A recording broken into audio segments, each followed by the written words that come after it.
Welcome to Psych Waves, where we review emerging and current holistic treatments in psychiatry while learning to better understand the workings of our own minds. I'm your host, Dr. Teresa Anderson, owner and practicing psychiatrist at the Anderson Clinic in Cincinnati, Ohio. Today, instead of our standard topics in psychiatry, we'll be discussing how to invest in yourself by making the most out of your Pr-TMS treatments while you're with us. First up is exercise. Whether or not you're exercising to get into better shape or not, 30 minutes of aerobic exercise daily not only increases the size of your gray matter, the cortical area or the thinking smart part of your brain, but it also works better than any antidepressant that we could prescribe, believe it or not. Also, if you want to improve and reinforce your alpha wave, which is part of what our treatment does. The best types of exercise are those that get your whole body moving in rhythmic motion. Think dancing, cross-country skiing, elliptical machines, swimming. Anything that gets you into the zone improves your alpha wave and can improve your response to treatment. Anything that helps to connect the two hemispheres of your brain. The second thing is sleep hygiene. And what does that mean exactly? So that means going to bed and waking up early of the day, same time, within about an hour's time. So if you're used to going to bed at 10 o'clock at night on the weekdays, on the weekends, you want to make sure that it's no later than 11. If you're used to getting up at 7 in the morning on the weekdays, you want to get up no later than 8 a.m. You want to reserve the bed for sleep and sex only. No working in bed, no answering emails, no answering texts, no scrolling or doom scrolling in your phone, no work, no paying bills, no nothing. Your brain associates or will start to associate the time that you spend in bed with wakefulness, so that's no bueno. Next is no heavy meals or spicy foods prior to bedtime unless you want nightmares. Next is no carminatives. They're the items that relax your lower esophageal sphincter. So when you lie down, you'll actually more likely to have reflux, which is also no bueno. The biggest offenders that I know of are caffeine, chocolate, mint, and alcohol. You want to avoid caffeine after 4 p.m. None afternoon if you're sensitive, and no blue light 2 hours prior to your desired bedtime, even if you have to set an alarm on your phone. I don't care if you have a filter on your phone. It actually stimulates your pineal gland into thinking that it's sunshine outside, which not only increases your cortisol, but it also suppresses your internal release of melatonin, the sleepy biochemical. It's okay to have blue light in the morning. We want sunshine when we get up. No glasses, no contacts, no windows, no nothing. But when you go to bed, you actually don't want the blue light. I want you to try to develop a wind down ritual to signal your brain that it needs to go into shutdown mode soon. So 2 hours prior to bedtime, when you're turning off all your electronics, hint, hint, wink, wink, nudge, nudge, I want you to dim all the lights, turn everything off, read a book, do some self-care, light stretching, and get yourself ready for bed. All prep for the next day should have already been done prior to this, so you're not scrambling around before you go to bed. The next is, if you're going to exercise with a high intensity, like HIIT or CrossFit, running, make sure you do it earlier in the day. All of these things are great for your body and for your brain, but they can also elevate your heart rate and your cortisol right before you go to bed, which is also not helpful if you're trying to get some Z's. So if you have sleep apnea or suspect that your partner may frequently complain about how loudly you snore or you startle awake frequently throughout the night, now is the time to get it tested and treated. It's really, really bad on your brain and really bad on your cardiovascular system if you don't. So you can't expect any kind of treatment to work for depression, anxiety, PTSD, mood disorders, cognitive disorders if you're not getting good rest. And if your sleep quality or quantity is compromised, also no bueno. So the next thing is really important, and I think, don't stress the importance of it nearly enough, is sunlight. We are cave-dwelling, for the most part, office-working creatures. Our sleep schedules are no longer governed by the sun. However, we still have those circadian rhythms that must not be ignored if we want our hormones to work for us instead of against us. Every day between 6 and 9 o'clock in the morning, we want you to get sunshine with no barrier. No glasses, no contacts, no windows, no nothing, for at least 30 minutes. Don't look directly into the sun, mind you. But by getting that blue light frequency early in the morning, it suppresses your body's own melatonin release for another 10 to 12 hours, which is about the perfect bedtime for you around news time when you start getting the yawns. If you live in a gray zone or rainy area like Cincinnati, that happens to be gray from like September to March or so, then you can order yourself a happy lamp off of Amazon. And those are great, like 30-40 bucks. You want to make sure that whatever brand you use, and I'm not endorsing any particular brand, but if you pick a brand, make sure that it puts out at least 10,000 lux, which is considered medical grade. You also want to avoid blue light at night, and which I already mentioned. So the other issue is that you want to avoid central nervous system depressants, like any drugs that could slow you down potentially. Examples would be like opioids, narcotics, painkillers, benzodiazepines like Klonopin, Ativan, Xanax, sleep aids, and this is actually over the counter or prescribed, even like Benadryl, which is not particularly habit forming but can still slow your brain down.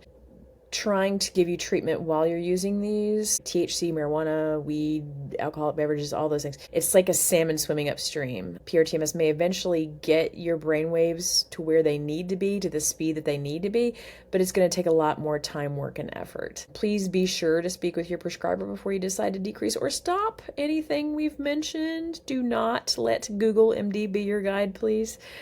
Next is meditation. If you're like me and have a very busy brain and want to fall asleep the moment you close your eyes, you might be better off with a gadget like Mendi or Muse headbands in combination with their respective phone apps. Mendi is better for cognitive function and anxiety and anger issues and ADHD. Muse is great for alpha wave reinforcement and gives you feedback in real time. It's actually pretty cool because they use sort of like ambient sounds, and the louder your brain is, the louder the sounds are. And as your brain starts to calm down, then the ambient sound starts to calm down, and you know you've reached an alpha wave state when you hear a little bird tweeting in the background. So you can set it for a specific time, 5, 10, 15, 30 minutes, an hour, and you can use it multiple times a day if you're free. And you will start learning to calm down quickly as you train your brain to get to that alpha wave state quicker and quicker with fewer distractions.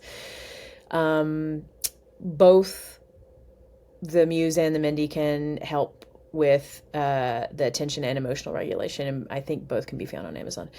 So the other good suggestion is having a good diet. This looks different for different people, obviously, depending on their metabolic needs and, if they have diabetes and all that other kind of good stuff. But for the most part, the Mediterranean diet has been shown to improve brain function and longevity. The long and short of it is eat fruit and vegetable, like all on the rainbow, making sure that your grains are whole and not refined. Avoid sugars and eat plenty of lean proteins and healthy fats in the form of clean olive oils, salmon, and nuts. Avoid seed oils and deep fried anything if you can at all possible, because that can actually keep inflammation running in your cells for years at a time, believe it or not. The next important thing is hydration.